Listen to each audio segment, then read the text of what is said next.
नमस्कार। एसटिभी च्याटमा यहाँलाई हार्दिक स्वागत छ। म प्रकाश गिरी। एसटिभी च्याटको आजको अङ्कमा हामी चर्चा गर्नेछौँ एउटा त्यस्तो महत्त्वपूर्ण विषय जुन विषयले अहिले यो 24 घण्टा यता नेपालको राजनीति हल्लिराखेको छ, चर्चामा पनि छ र त्यो चर्चाको पछाडि त्यसको गर्भगृहमा के कुरा हो भनेर त्यसको बारेमा अनेक खालका बहस विश्लेषणहरू पनि भइराखेका छन्। खास गरी भारतको गुप्तचर खुफिया एजेन्सी भनौँ रको प्रमुख आएको र प्रधानमन्त्री स्वयंलाई भेटेको र आएको मात्रै ठुलो कुरा होइन, आउँदाखेरि कसरी आएको त्यो महत्त्वपूर्ण पक्ष रहेको छ र त्यो बारेमा अहिले नेपालमा चर्चा चलेको छ र पूर्व प्रधानमन्त्रीहरूले हरेक दिन जसो वक्तव्य निकालिरहेका छन् कि मैले चाहिँ भेटेको छैन भनेर।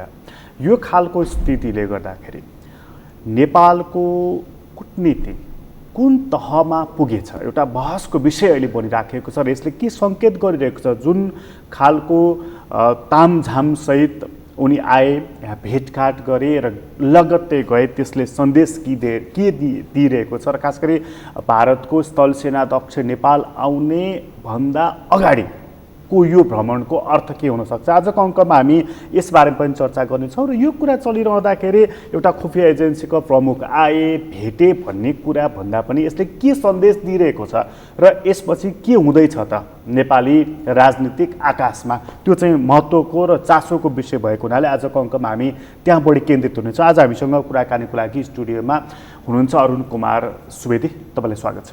धन्यवाद प्रकाशजी। अलि लामो समयपछि तपाईँसँग भेटघाट भएको छ। कुराको मैले मिडियामा मैले पनि पातलो उपस्थिति नै जनायो। अनि कुराको सुरुवात चाहिँ यो सामन्त गोयलको भ्रमणबाटै गरौँ न। तपाईँ अब पक्कै पनि चाहिँ पर्दा पछाडि बसेर हेरिराख्नु भएको छ। यो घटना हेर्दाखेरि घटनाक्रमको चाहिँ बहस विश्लेषण र वक्तव्यबाजीहरू छन् नि, मैले भेटेको छैन वाला, त्यो हेरिरहँदाखेरि चाहिँ मनमा कस्तो कुराहरू आइरहेको छ? होइन, मैले पर्दा पछाडिबाट होइन, पर्दा अगाडिबाटै हेरिराखेको छु। कि मलाई पर्दा पछाडि बस्नुपर्ने कुनै प्रकारको बाध्यता भएको पात्र म होइन। मलाई पहिलो बडो गजब लाग्यो संसारमा इन्टेलिजेन्सहरूको कार्यशैली हुन्छ, मोडस अपरेन्डी हुन्छ नि त।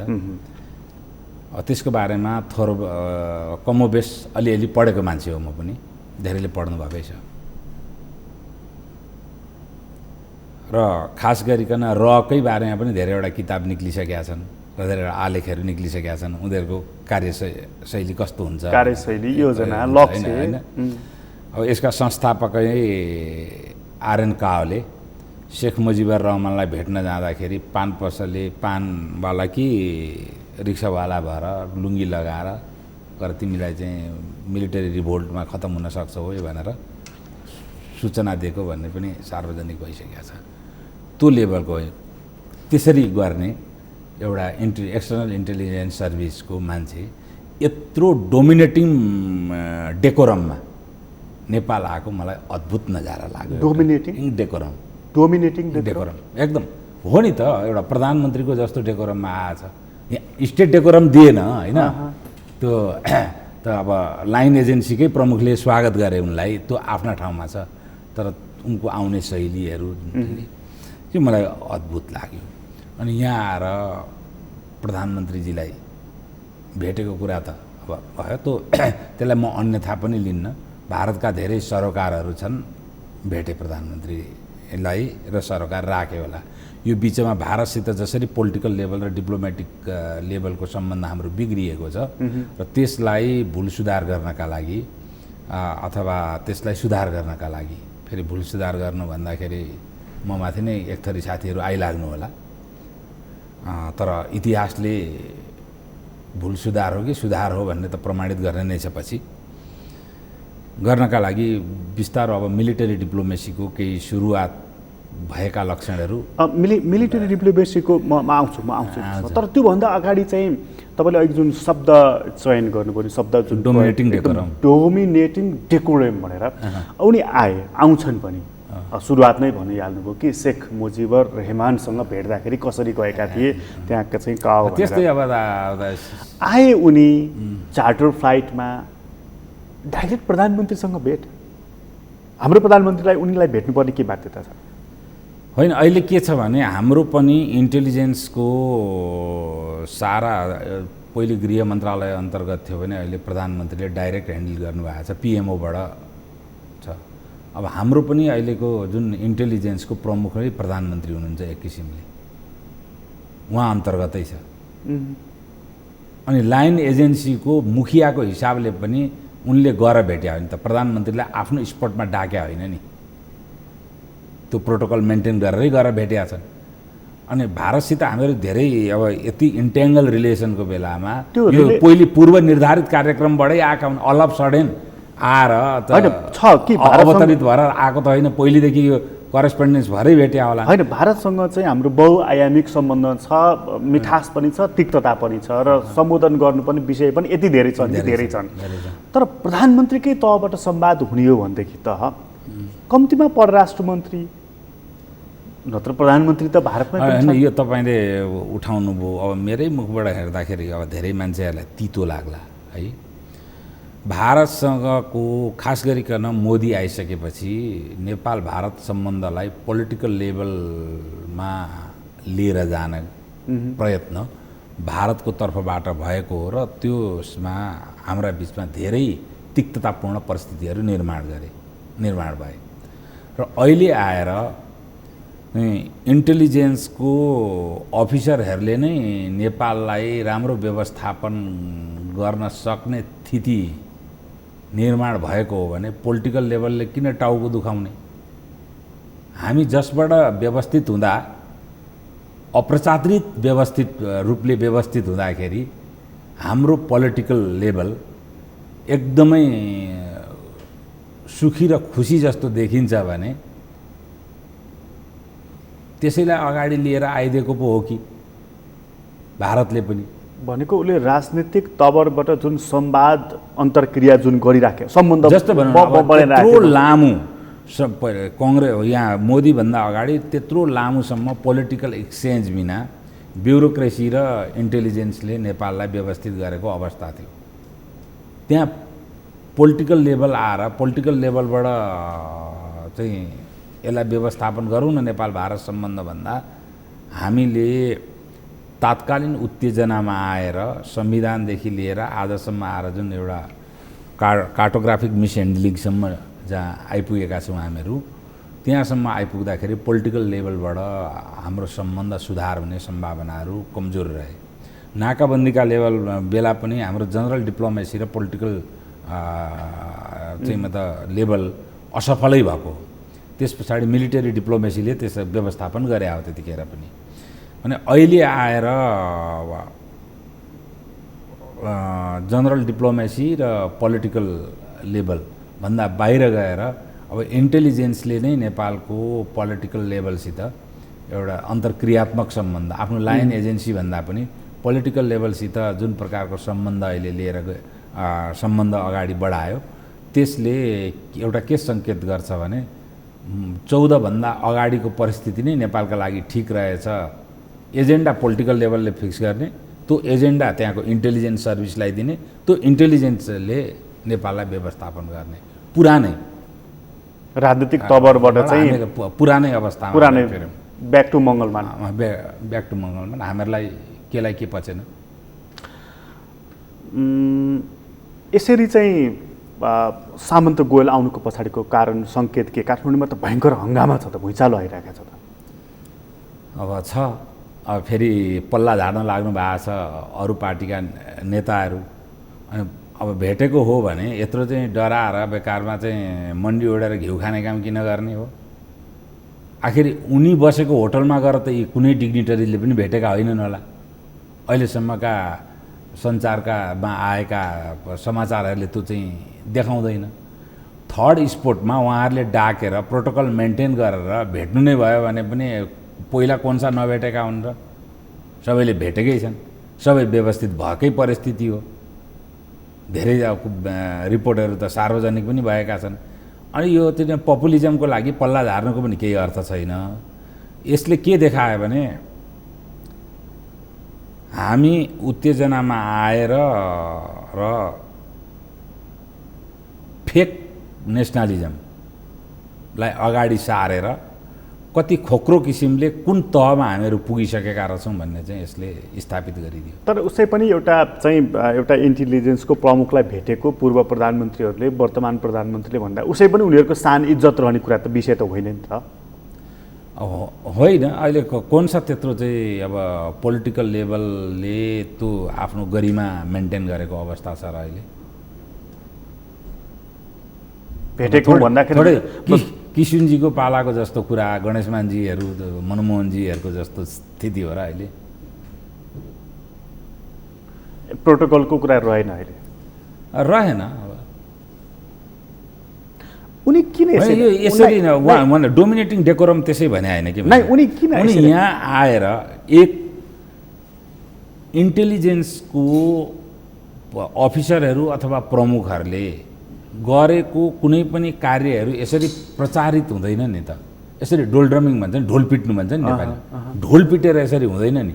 ढोल पिट्नु पछाडिको चाहिँ अब्जेक्टिभ उद्देश्य के त? सबभन्दा रहस्यमय होइन त, रहस्यमय प्रश्न यही छ नि। सामन्त गोयल आउन सक्छन्, उसका कन्सर्नहरू छन् भारतका, भेट्न प्रधानमन्त्रीलाई पनि सक्छन्, भूतपूर्व प्रधानमन्त्रीलाई पनि सक्छन्, लाइन एजेन्सीका अरू मान्छेलाई पनि सक्छन्, सिभिल सोसाइटीका मान्छेलाई पनि उनले भेट्ने अनौठो कुरो म मान्दिनँ। त्यसै गरेर अब एमएसएसको मान्छेले पनि भेटिराखेको होला, सिआइएको पनि भेटिराखेको होला, नेपाल जस्तो देशमा मोसाद पनि सक्रिय नै होला होइन, अनि अरू इन्टेलिजेन्स सर्भिसहरू पनि सक्रिय, आइएसआई पनि सक्रियै होला, छ नै होइन।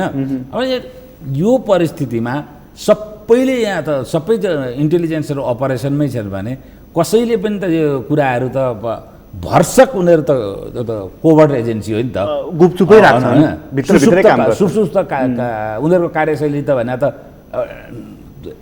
उनी त विभागै त इन्टेलिजेन्स होइन, गुप्तचर न हो, नामै त लुकाएर, गुप्तचर सबै कुरा लुकाएर गर्नुपर्ने यत्रो प्रचारित गरेको चाहिँ यो मैले अब हेर्नुहोस् केजिबीदेखि चेस्कासम्म भन्नुहुन्छ कि सिआइएका कुराहरू भन्नुहुन्छ भने यस्तो स्थिति त मैले त पढाएको छैन। यो बाजा बजाएर चाहिँ आएको, बाजा बजाएर भेटेको चाहिँ नि यसको तपाईँले बुझेको अब के हो थाहा छैन, तर अहिले तपाईँको मनमा चाहिँ के हो? यसको चाहिँ राजनीतिक अर्थै लाग्यो, राजनीतिक अर्थ लाग्यो। राजनीतिक अर्थ के लाग्यो भन्नुहुन्छ भने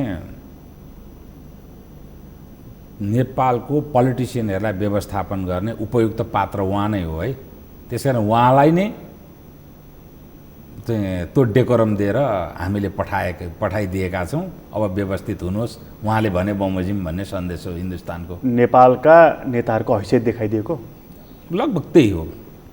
त्यसो भनिराख्दा मलाई बडो पीडाबोध भएको छ, किनभने यो त कुनै आयात गर्ने चिज होइन नेता भने। भोलि पनि कुनै प्रकारको राजनैतिक परिवर्तन भए पनि तपाईँ हामी व्यवस्थित हुने र शासित हुने त यिनीहरूबाटै हो। आफ्नो अब चाहिँ निर्विकल्प शासकहरू हुने हाम्रा अहिले होइन, यिनै शासकहरूको बारेमा जे भए पनि त हामीले मान्नुपर्ने शासक यिनीहरूको बारेमा यस्तो टिप्पणी गरिरहनु पर्दाखेरि मलाई भयङ्कर ठुलो पीडाबोध भएको छ। किनभने मैनको शालिक बनाएर नहुँदो रहेछ, आयात गरेर अहिले चाहिँ तपाईँको सामसङको मोबाइल मगाएर नहुँदो रहेछ। तपाईँ अघि जुन यो एजेन्सीको लाइन एजेन्सीहरूको अथवा इन्टेलिजेन्सको कुरा गर्दाखेरि यो मिलिटरी डिप्लोमेसीको कुरा गर्दै हुनुहुन्थ्यो।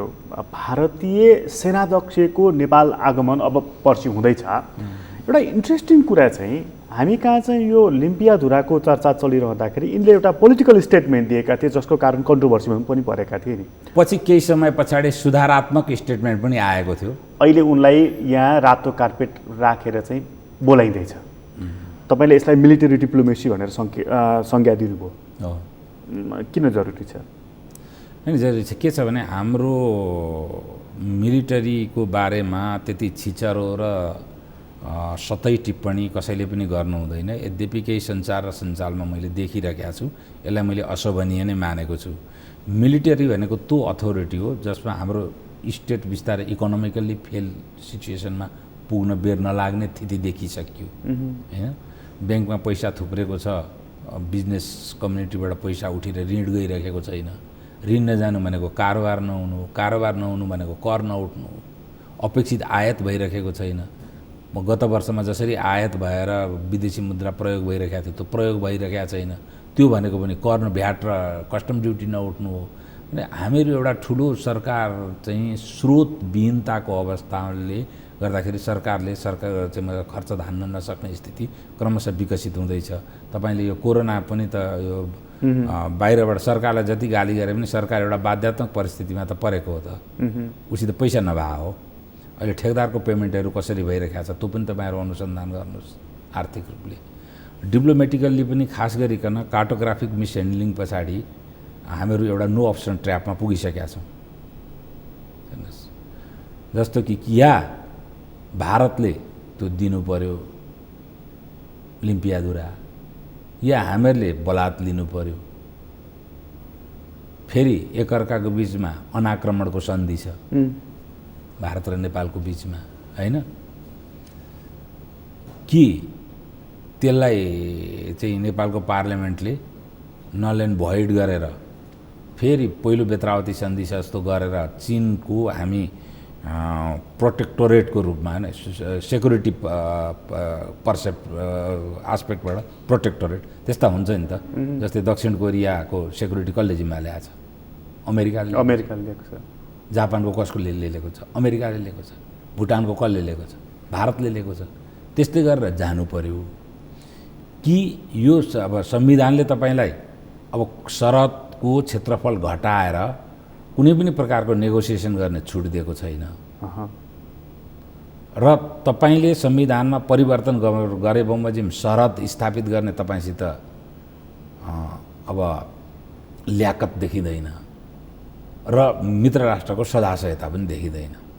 भने त्यो अवस्थामा कि संविधानलाई तपाईँले विस्थापित गरेर नयाँ अध्याय सुरु गर्नु पर्यो कि प्रोटेक्टोरेट हुनु पर्यो? यो त यत्रो गम्भीर अवस्थामा हामीले आफैलाई उत्तेजनामा आएर हालेका छौँ नि त। अनि यो तर त्यो उत्तेजना भन्दा अनि यो अवस्थामा हेर्नुहोस्, तर त्यसमा अर्को विपरीत तर्क पनि छ नि, त्यो हाम्रो भूमि हो भन्ने कुरामा त फेरि विमति रहेन नि त। होइन, हाम्रो भूमि हो भन्ने कुरामा खास गरिकन म लिम्पियाधुराको कुरा गर्दैछु। हाम्रो भूमि हो होइन भन्ने कुरो विमति र सहमतिको कुरै होइन, यो प्राविधिक प्रमाणको कुरो हो। हेर्नुहोस्, त्यो प्रमाण पनि त हामीसँग छ।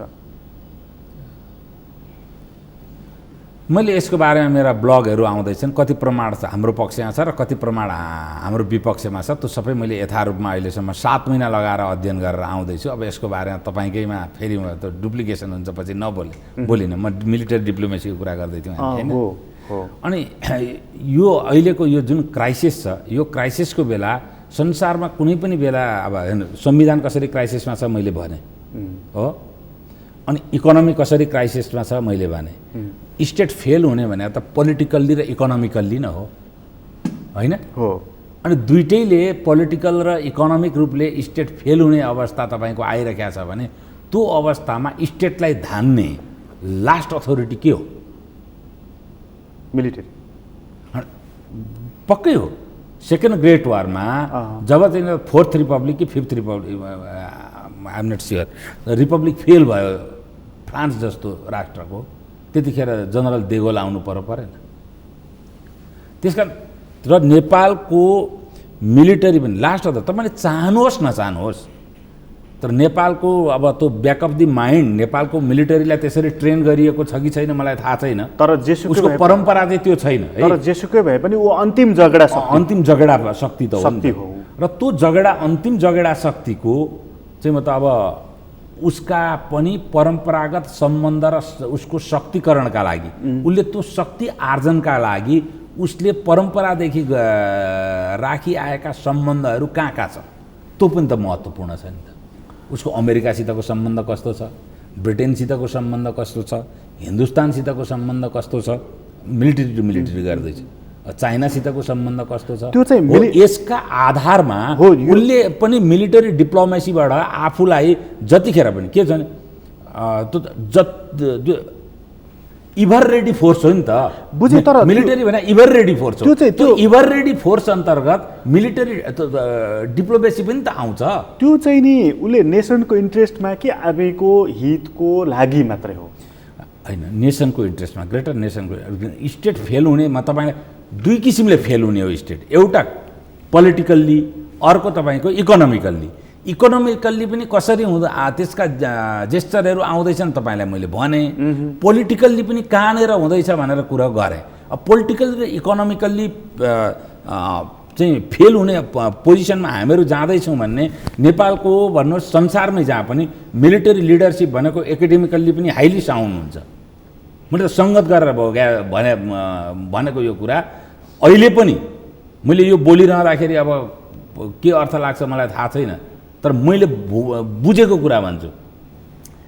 स्टेट क्राफ्टसिपमा को एकाडेमिक नलेजको हिसाबले नेपालको पोलिटिकल इस्टाब्लिसमेन्टमा भएका मानिसहरू र ब्युरोक्रेटिक इस्टाब्लिसमेन्टमा भएका मानिसहरूभन्दा मिलिटरी इस्टाब्लिसमेन्टमा भएका मानिसहरू धेरै साउन्ड पाएँ मैले। अलिक बढी प्रशंसा भयो कि? प्रशंसा होइन, मैले जे भोगेँ जे देखेँ त्यही भने। सबैसित म बराबर पोलिटिकल इस्टाब्लिसमेन्टमा भएका मान्छेसित त म 35 वर्षदेखि अनवरतको अन्तर्क्रिया म उठबसमा छु नि त, सङ्गतमा छु होइन। मैले नभोगेका नेताहरू त कोही पनि छैन। त्यति धेरै पोलिटिकल्ली एकाडेमिकल्ली साउन्ड छन् चाहिँ तपाईँको चाहिँ आर्मी अफिसर्सहरू अथवा आर्मी नै भनौँ, त्यसको रिजल्ट चाहिँ किन देखिँदैन त? हजुर, इम्प्याक्ट के परेको छ? रिजल्ट कसरी राष्ट्रलाई के फाइदा? यत्रो हेर्नुहोस्, यत्रो प्रोफेसनल उसले चाहिँ त प्रोफेसनलिजमलाई मेन्टेन गरेर बसिया छ। तपाईँले कहाँ किन रिजल्ट देखिँदैन? युएन पिस किपिङ फोर्समा नेपाल आर्मीको रिजल्ट नराम्रो छ? यो पछि आएर नेपालका केही त्यस्ता केही कुराहरूमा त पुलिसको पनि राम्रो छ नि, अनुसन्धानमा, अपराध नियन्त्रणमा, स्ट्राटेजी। अब केही डेभलपमेन्ट ओरिएन्टेड वर्क्सहरूमा अनावश्यक रूपमा आर्मीलाई ड्र्याग गरेर केही विवादहरू निर्माण भए। त्यो जरुरी थिएन, किनभने यसको साखलाई समाप्त पार्ने एउटा डिजाइन अन्तर्गतै आएको पनि हुन सक्थ्यो। अर्को कुरा तपाईँले अहिलेसम्म हेर्नुहोस्, पोलिटिकल इन्टरभेन्सन गरेको छैन नेपालको आर्मीले। त्यो प्रोफेसनलिजम होइन उसको। सिभिलियन सुप्रिमेसीलाई जहिले तहिले रिगार्ड गरेको छ। अब स्टेटै फेल हुन आँट्यो भने त स्टेट क्राफ्टसिपलाई त ब्याक अफ द माइन्ड वा आर्मीले जहिले पनि त धारण गरेकै हुन्छ। त त्यो स्टेट क्राफ्टसिपका आधारमा नयाँ भनौँ न, नयाँ डिपार्चर सुरु नहुन्जेलसम्म काहीँ न प्रेजेन्स त हुनु पऱ्यो नि त, आउनु पऱ्यो। त्यसरी चाहिँ जस्तो मानु राज्य स्टेट फेलियर भयो अथवा हामीले चाहिँ जस्तो चाहिँ भनौँ न सजिलो भाषामा भन्दाखेरि चाहिँ डुङ्गा डुब्न लाग्यो भनेदेखि त्यो डुङ्गा तार्ने भनौँ न त, सिभिलियन डिपार्चर त सिभिलियन सुप्रिमेसीको लागि अब अर्को नयाँ सिस्टम होला अथवा यही सिस्टमको फेरि रिइस्टाब्लिसमेन्ट होला। त्यो डिपार्चरमा त फेरि जानै पर्छ, त्यो दीर्घकालीन समाधान त हुनै सक्दैन। भनेपछि नक्सा प्रकरणबाट नेपालको र भारतको बिचमा जुन तिक्तता देखिएको छ त्यसमा सुमधुरता ल्याउनको लागि अहिले मिलिटरीले भूमिका खेलिराखेको छ। अब त्यो चाहिँ मिलिटरी इस्टाब्लिसमेन्टलाई सोध्नुपर्छ मैले कसरी भनौँ र। त्यस्तो देखियो यसपालि अब विलम्बित नरवाडेको भ्रमण चाहिँ अहिले आएको हुनाले यो चाहिँ खालि त्यो अनररी जनरलको होइन लागि मात्रै त्यो प्रक्रियाको लागि मात्रै आएको भन्ने म मान्दिनँ। यो मिलिटरी डिप्लोमेसीकै एउटा परिणति स्वरूप यो अहिले अब नरवाडेको भ्रमण भइरहेको छ भन्ने मेरो विश्लेषण। मेरो सूचना होइन, मेरो विश्लेषण। आर्मीले यस्तो भूमिका यसभन्दा पहिले पनि महत्त्वपूर्ण घटनाक्रमहरूमा जहाँ चाहिँ सिभिलियन पोलिटिकल चाहिँ अथवा डिप्लोमेटिक च्यानलहरूले चाहिँ काम गरेका छैनन्, त्यहाँ चाहिँ मिलिटरी च्यानलले काम गरेर सहजता ल्याएको अथवा तिक्ततालाई मधुरतामा ल्याएको उदाहरण छ नि त। कुन? होइन, निकटकै कुरा हो नि, नाकाबन्दीको बेला त्यतिखेर मिलिटरी डिप्लोमेसीले काम गरे त हो नि, पोलिटिकल च्यानलले होइन। एकदम होइन नि। क्रेडिट प्रधानमन्त्री केपी ओलीले लिनुभएको होइन? अब क्रेडिट उहाँले लिनुभयो। अब नाकाबन्दी खोलाएँ मैले, त्यतिखेरको कार्यकारी प्रमुख उहाँ नै भएको हुनाले अब सेना पनि उहाँकै अन्तर्गत हो, त्यस मानेमा उहाँले क्रेडिट लिँदाखेरि अन्यथा होइन। तर नाकाबन्दी उहाँले खोलाउनु भयो, नाकाबन्दी पनि त उहाँहरूले नै लगाउनु भयो। उहाँहरू मतलब केपी ओलीलाई मात्रै म कुरा दिनँ। केपी ओलीका ठाउँमा त्यहाँ सुशील कोइराला नै फेरि प्रधानमन्त्री भएको भए पनि त्यो स्थिति आउँथ्यो, खुल्थ्यो, त्यसै गरी खुल्थ्यो, त्यसै गरी नाकाबन्दी पनि हुन्थ्यो, त्यसै गरी खुल्थ्यो पनि होला। त्यसो हिरो बनाएको हो केपी ओलीलाई त्यति बेला डिजाइनमा? डिजाइन त हो कि होइन म भन्न सक्दिनँ होइन, तर त्यतिखेरको परिस्थितिमा उहाँ लिडरसिपमा हुनुभयो। अब यो नेपालको म्युजिकल चेयर अन्तर्गत उहाँ आएको बेला त्यो परिघटना घट्यो। यो भावभूमि चुनावबाट कम्युनिस्ट पार्टीले ठुलो मतसहित आओस् भन्ने सदिच्छासहित नाकाबन्दी लगाइयो, पछि चाहिँ खुलाइयो भन्ने, अब त्यस्तो अर्को विपरीत कोणबाट पनि हेर्नु पर्छ। साह्रो षड्यन्त्रकै थ्योरी अन्तर्गत पनि नहेरौँ होइन। यद्यपि धेरै ओपिनियन मेकरहरूले यसरी पनि विश्लेषण गरेको मैले सुनेको छु र पढेको छु। म त्यति साह्रो षड्यन्त्रको थ्योरी अनुसार पनि यसलाई चाहिँ नहेरौँ। तर कुरो के हो भने नेपालमा एन्टी इन्डियनिजम इज नेसनलिजमको स्कुल अफ थट हो एउटा त्यो क्लाइमेक्स थियो।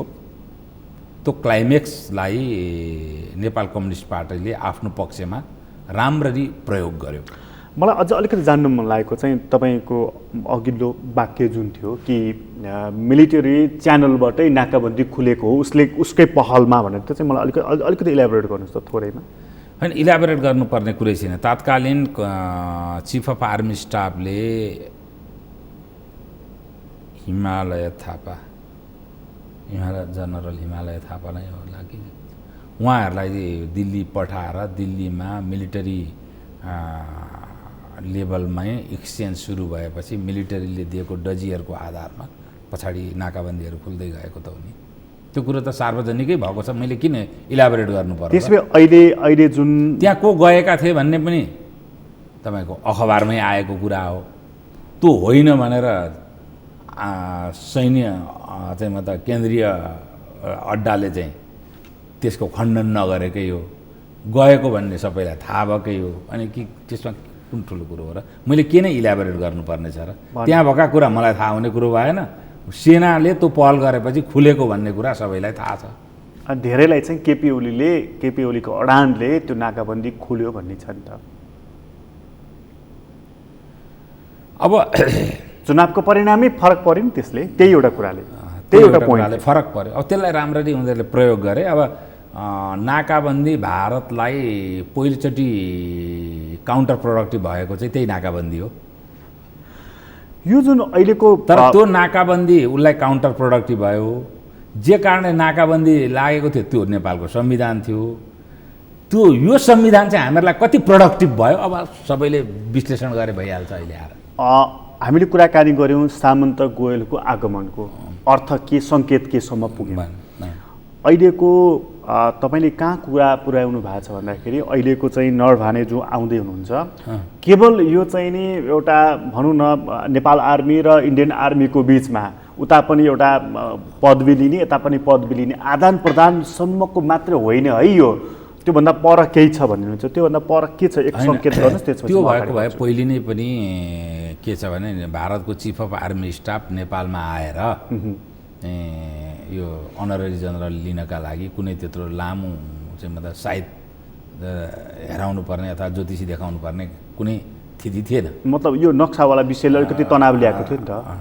त्यो थिएन। त्यही तनाव बिचमा पनि आउनलाई कुनै त्यत्रो गाह्रो कुरा थिएन। पछि किनभने त्यसको त एक हप्ता पनि नबित्दैखेरि उनले सुधारात्मक वक्तव्य उनको आइ पनि सकेका थियो। अनि अहिले नै आएर चाहिँ के हो भने यो मिलिटरी डिप्लोमेसी नै सुरु नभइकन चाहिँ यो स्थिति आएको छैन भन्ने मेरो विश्लेषण हो है।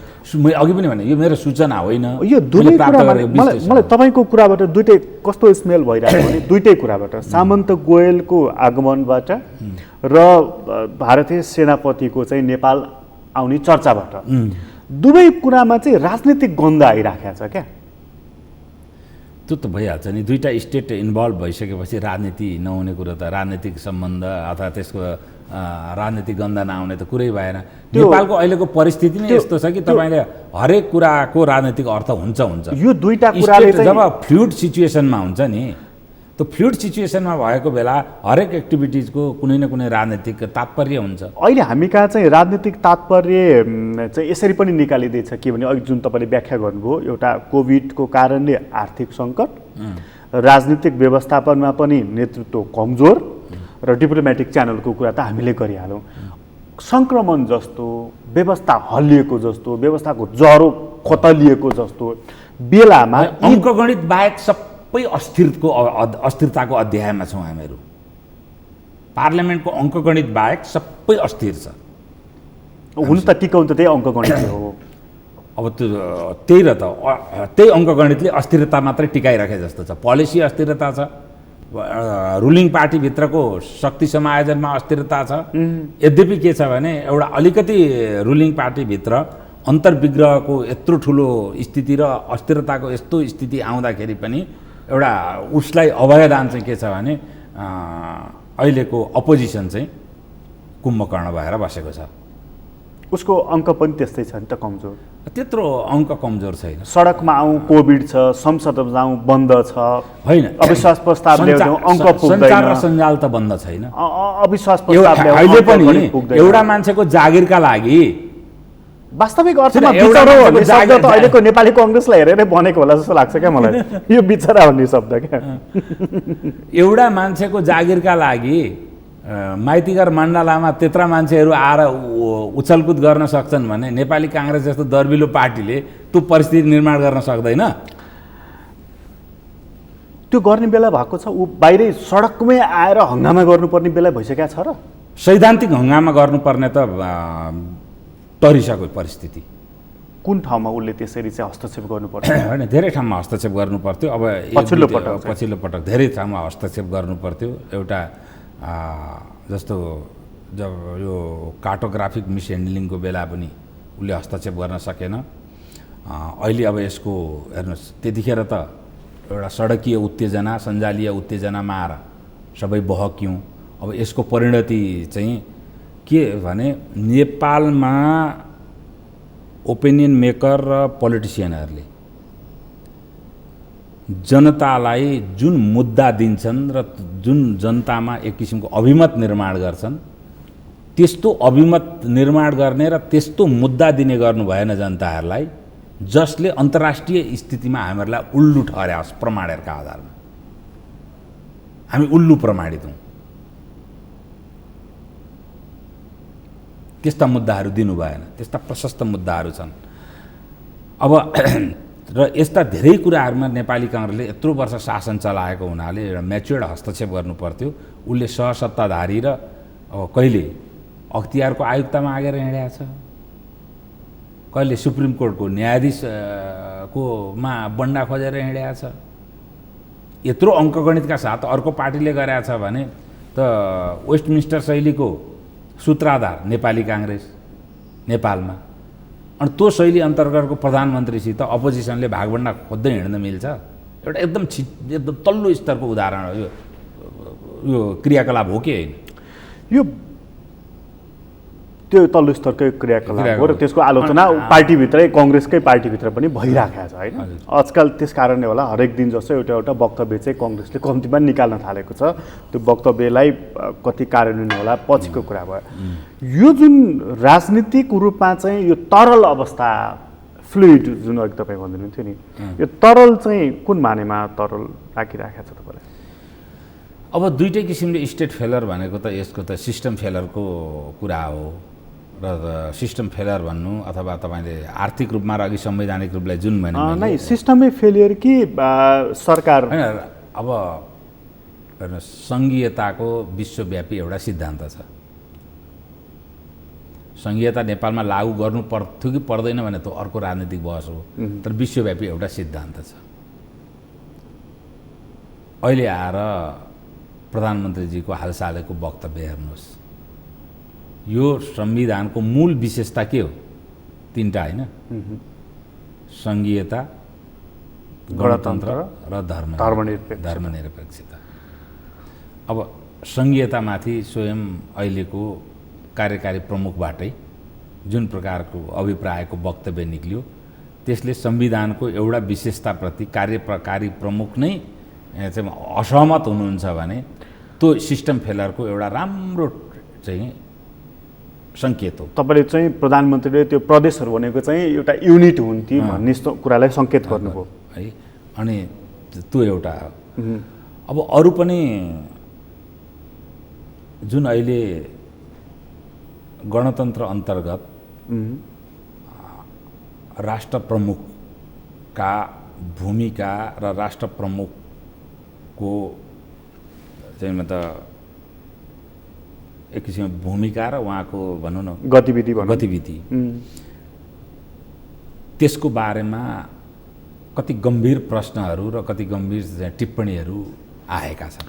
हिजो एउटा पूर्व महाराजको चाहिँ एउटा वक्तव्य आएको छ नि, बडा गजबको शब्द उहाँले प्रयोग गर्नुभएको छ, त्यो तिनवटा एउटा भ्रष्टीकरण भन्ने र अभिभावक चाहिँ आम मानिसहरूले अभिभावक गुमाएको अवस्था, जहाँ सङ्कट हुन्छ त्यहाँ राज्य अभिभावक हुनुपर्छ तर त्यो अभिभावक नभएको अवस्था भनेर होइन। यो यसबाट मुक्तिको बाटोतर्फ भनेको मतलब चाहिँ अब तपाईँले जुन राजनीतिक सङ्क्रमणको कुरा गरिराख्नु भएको छ, यतातर्फ पूर्व महाराजको यस प्रकारको वक्तव्य आइराखेको छ, अनि हामीले अघि इन्टेलिजेन्सका गतिविधिहरूको कुरा गरि नै हाल्यौँ भनेपछि हाम्रो व्यवस्थामाथि चाहिँ नि अब प्रश्न उठेको अब के हो त विकल्प भनेर त्यसतर्फ चाहिँ चर्चाहरू अनुमानहरू विश्लेषण हुन थालेको। अब विस्थापित महाराजको वक्तव्यले पनि त्यसका सङ्केतहरू दिएको छ। अब विस्थापित महाराज चाहिँ पूर्व राष्ट्राध्यक्ष, कुनै जनआन्दोलनले त्यो संस्थालाई अपमानपूर्ण किसिमले विस्थापित पनि गरेको होइन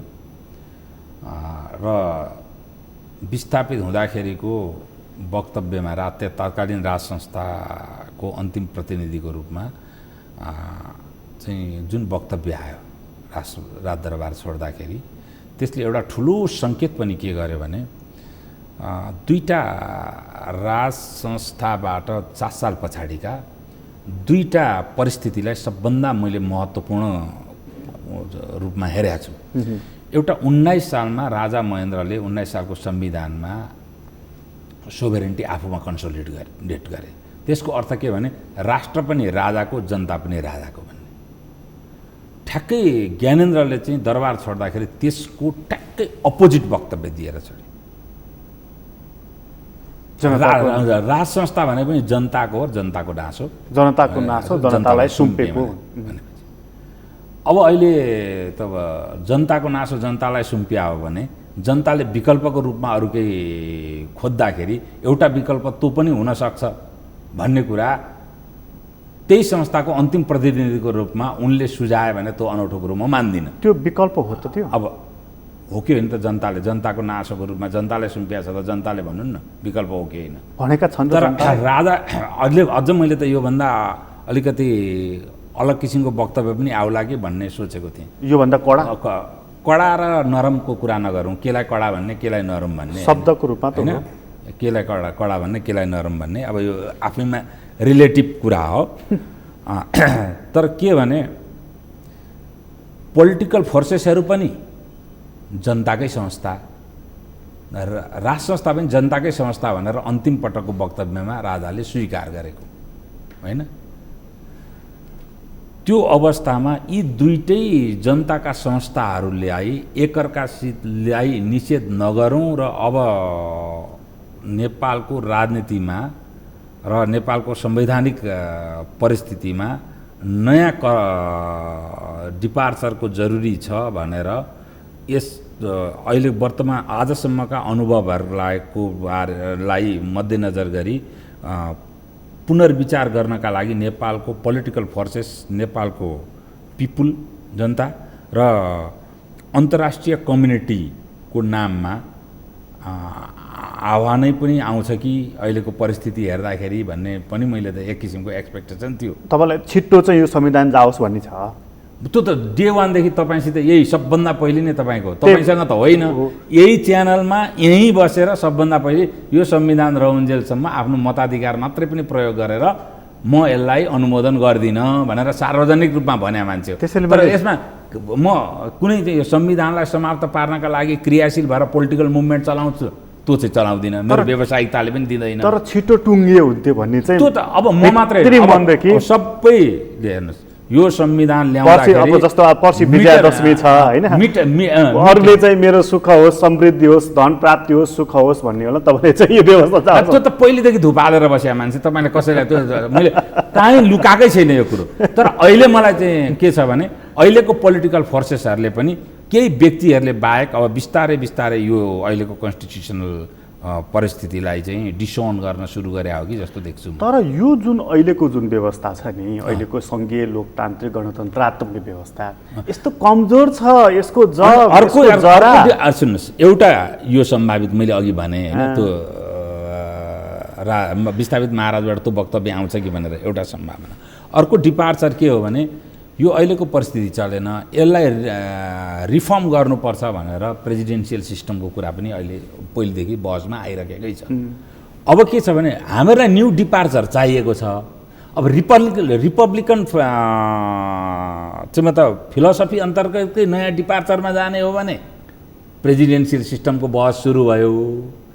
अब रिपब्लिकन यो स्टेट अफ रिपब्लिकलाई रेट्रो गियरमा लगेर नयाँ डिपार्चरमा लाने हो भने कल्चरल मोनार्की सहितको चाहिँ पार्लियामेन्ट्री डेमोक्रेसीको बहस भयो। नयाँ डिपार्चरको बहस त सुरु भएका छन्। अब कुन डिपार्चरमा जाने भने त यो त अल्टिमेटली त म त यत्रो डेमोक्रेसीका लागि चाहिँ दुःख गरेको मान्छे पिपुलमै जानुपर्छ अन्तिममा, होइन? तर हामी कहाँ जुन मत छ नि अहिले कम्युनिस्ट जनमत यत्रो ठुलो नेकपा कम्युनिस्ट पार्टी, त्योभन्दा बाहिर पनि कम्युनिस्ट पार्टीहरू छन्, रिपब्लिकन मत त हामी कहाँ त धेरै ठुलो छ नि। अब यस्तो हो प्रकाशजी, 17 सालमा काङ्ग्रेसको पक्षमा कति मत थियो? नेपालभित्रकै उदाहरण भर्खरै अन्तर्राष्ट्रिय उदाहरण दिनुहुन्छ भने इजिप्टमा मुस्लिम ब्रदरहुडको कत्रो जनमत थियो? आज मुस्लिम ब्रदरहुड कहाँ छ?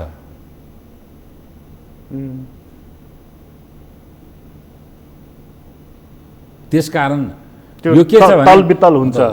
तात्कालीन अवस्थामा तज्जनित कारणले नेपालमा कम्युनिस्ट पार्टीलाई निश्चित एक्सपेक्टेसनका लागि जनताले मत दिएका हुन्। जनता कम्युनिस्ट होइनन्। जनअभिमत सबै कम्युनिस्ट पार्टीलाई यत्रो अनुमोदन गरे गत निर्वाचनमा, त्यसकारण सबै जनता कम्युनिस्ट हुन् र सबै जनता रिपब्लिकन हुन् होलसेलमा भनेर त्यसरी चाहिँ मतलब भन्न मिल्दैन। मत किन दिए त? हजुर, मत किन? त्यो विचारप्रति सहमत नभए मत त तपाईँले के थोरै स्टेट अफ रिपब्लिकका लागि भए त्यही त झेलझाल भने नि।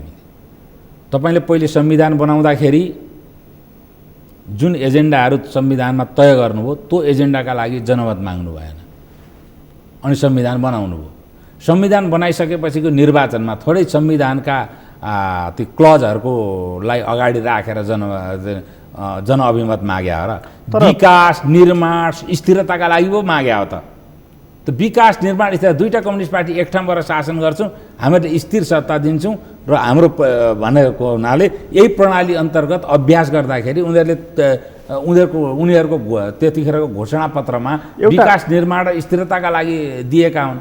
एउटा व्यवस्था ठिक छ या छैन, त्यसले सही परिणाम दियो कि दिएन भन्नको लागि कम्तीमा कति वर्ष चेक गर्नुपर्छ त्यसलाई? होइन, तुरुन्त के छ भने कुनै पनि पोलिटिकल रिभोल्युसन जब यसको वैधानिकीकरण हुनु भनेको त्यस अन्तर्गत एउटा संविधान बन्नु हो। त्यो वैधानिकीकरण भइसकेपछि इकोनोमिक एउटा डिपार्चर यसले लिएन भने त्यो पोलिटिकल सिस्टम धरापमा पर्छ। तर त्यो यही संविधान आएको पनि त 5 वर्ष त भयो जम्मा। 5 वर्ष भनेको नीतिगत रूपमा काम देखाउनको लागि हेर्नुहोस्, बाटो रातारात सुरु हुँदैन, तर बाटो सुरु भयो भन्ने जनतालाई विश्वास दिलाउन 1 सेकेन्डमा कोदालो हानेर विश्वास दिलाउन सकिन्छ। त्यसकारण डिपार्चर इकोनोमिक पोलिसीका डिपार्चरहरू, डेभलपमेन्टका डिपार्चरहरू, अरू पनि मतलब पोलिटिकल डिपार्चरहरू, डिप्लोमेटिक डिपार्चरहरू, सबै डिपार्चरहरूलाई चाहिँ हामीले त्यसका सङ्केतहरू देखाउन सक्थ्यौँ। तर 5 वर्ष कम होइन, हेर्नुहोस् 5 वर्ष कम होइन। 5 वर्ष इन्डियाको 5 वर्ष हेर्नुहोस् त्यो कसरी कम होइन, त्यहाँ पनि प्रमाणित। एउटा राज्यको लागि त एउटा व्यक्तिको लागि 5 वर्ष ठुलो कुरा हो नि। होइन, राज्यका लागि पनि 5 वर्ष कम होइन है। स्टेटको लागि त होइन, एकदमै। व्यक्तिको लागि त ओहो 5 वर्ष होइन, त्यो होइन। स्टेटकै लागि चीनको यो तिलस्मीपूर्ण विकासको सुरुवात भएको कति वर्ष भएको छ? 75 पछि। अझ भन्दा 90 पछाडि भन्नुहोस्, 5 वर्षमा कत्रा विकास भएका छन्? भारतमा अहिले चाहिँ त 5 वर्षमा हाई स्पिड ट्रेनकोदेखि लिएर हाई स्पिड फ्रेट कोरिडोर कत्रा चाहिँ मतलब डेभलपमेन्ट परियोजनाहरू अगाडि आइरहेका छन्। हाम्रो पनि आइरहेका छन्। खोइ त्यसमा विश्वास भएन। तपाईँले रिसोर्सेस एलोकेट गर्नुभएको छैन,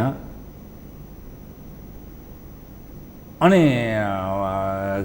पानी जहाज र रेलको मात्रै कुरा गरेर त भएन। यो सरकारको असफलता कि व्यवस्थाको?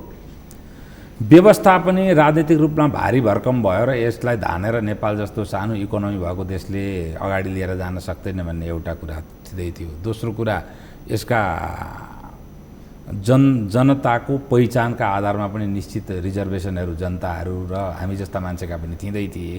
त्यस कारण यो असफलता भनेको व्यक्तिको मात्रै होइन, यो चाहिँ प्रणालीगत असफलतै हो। त्यसो भए अहिले चाहिँ नेपाल दो बाटोमा छ कि चौबाटो? दो बाटोमा अहिले किन भने तपाईँले चाहिँ एउटा गणतान्त्रिक चौबाटो भनेको दुईटा बाटा क्रस भएपछि चौबाटो आफै निर्माण हुन्छ होइन, त्यो दुईटै बाटाले चौबाटो निर्माण हुने हो। तर यो यहाँ अघि तपाईँले दिएको दुईवटा अप्सनलाई हेरेर भने रिपब्लिकन अन्तर्गतकै सुधारको कुरा गर्ने कि त्योभन्दा पछाडि ब्याक गियर लगाउने भन्ने सन्दर्भमा यो पोइन्टमा पनि हामीहरू छौँ र त्यो दुईटै पोइन्टको डिपार्चर निर्धारण हुनुभन्दा अगाडि नै स्टेट दुईटा कारणले फेल हुँदा यो अन्तरिम व्यवस्थापनको परिस्थिति पनि निर्माण हुन सक्छ होइन।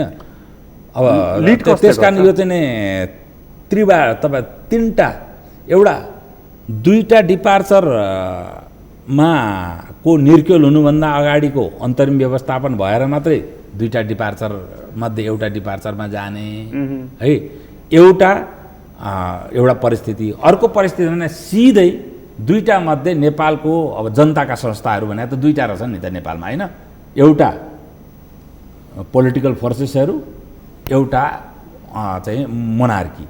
यी दुईटाको बीच यसमा अर्को एउटा विकल्प छ। जस्तो अहिले कतिपय मानिसहरूले कम्युनिस्ट पार्टीबाट पनि भनेको सुन्छु, बाहिरबाट पनि, कि प्रधानमन्त्री केपी ओलीको विकल्पको ठाउँमा अर्को विकल्प राख्यो भनेदेखि पनि यसले अलिकति चाहिँ अर्को चेन्ज दिन्छ है भनेर। यो चाहिँ सिस्टमभित्रकै सुधारको कुरा गरेँ मैले। होइन, त्यो चाहिँ के छ भने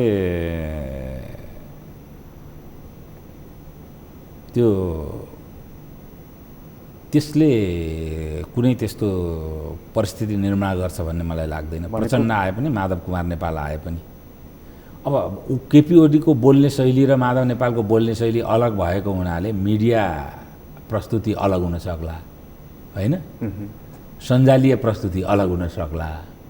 त्योभन्दा बाहेक इकोनोमिक डेलिभरी र अहिलेको जुन हाम्रो डिप्लोमेटिक र पोलिटिकल क्राइसिस छ इन्टरनेसनल रिलेसनमा, त्यसमा त्यत्रो ठुलो सुधारात्मक डिपार्चर तुरुन्तै भइहाल्छ भन्ने मलाई लाग्दैन। त्यसकारण त्योभित्र मेरो त अब नेपालको आन्तरिक राजनीतिसँग जसको हाम्रा अन्तर्राष्ट्रिय मित्रहरूको आफ्नो सेक्युरिटी र अन्य स्वार्थ जोडिएका छन्, तिनीहरूलाई पनि त्यो अप्सनमा चाहिँ नखेल्दै उनीहरूको इज्जत बढ्छ भन्ने मेरो त सुझाव पनि हो तपाईँमा। अन्त्यमा चाहिँ तपाईँसँग जान्न चाहेको चाहिँ तपाईँले ठ्याक्क प्रसङ्ग ल्याइ पनि हाल्नुभयो। अब निकट छिमेकीले त यो संविधानप्रतिको असन्तुष्टि डे वानदेखि नै राखि नै राखेको छ। उसले अहिले पनि इन्डोर्स गरेको त छैन एकदमै छैन होइन भन्दाखेरि उसको चाहना पनि यो संविधान चाहिँ जाओस् भन्ने नै हो। तर त्यसपछि ल्याउने के, त्यसपछि गर्ने के भन्ने कुराको बारेमा समाधान उसैले दिन्छ कि हाम्रो यहीँबाट खोजिन्छ? समाधान त त्यसरी एक्सटर्नल प्रेस्क्रिप्सन अनुसारका समाधानले राम्रो परिणति दिँदैन होइन। त्यस कारण त्यसको समाधान चाहिँ ती दुईटा विकल्पमध्ये कुन समाधान हो भन्ने चाहिँ हामीले आन्तरिक रूपले नै निर्णय गर्नुपर्छ। त्यसको लागि चाहिँ आन्तरिक रूपले निर्णय गर्ने दुईटा अवस्था। अब राज संस्था गइसकेको हुनाले राज संस्थालाई पिपुलको इन्स्टिट्युसन नमान्ने हो भने पोलिटिकल पार्टीहरूले गर्नु पर्यो होइन।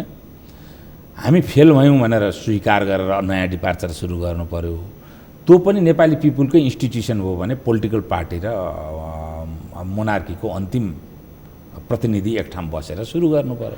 मतलब चाहिँ नि यो अहिले जुन प्रणाली, जुन व्यवस्था हामीसँग छ, यो टिक्ने चाहिँ देखिएन। अब के हो, बोलेंगे तो बोलोगे कि बोलता है।